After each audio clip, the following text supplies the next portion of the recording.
You can connect your AirPods to your Xbox using your Xbox app on your phone.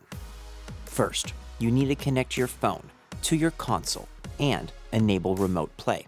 Let's start on the Xbox. Once your Xbox is on, click the Xbox menu button on your controller. Go to the Profile and System tab. Then, click on Settings. Click Devices and Connections. Then click Remote Features. Here, you can enable remote play.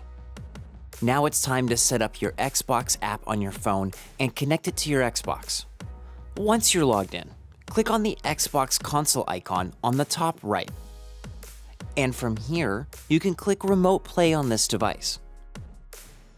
Your device will mirror what you're seeing on your TV, and your AirPods will begin broadcasting the audio from your Xbox through your phone to your AirPods. To unmute your microphone so that you can chat, on your phone in the top left corner, click on the three dots. This will open the menu. Then click on Muted to unmute yourself.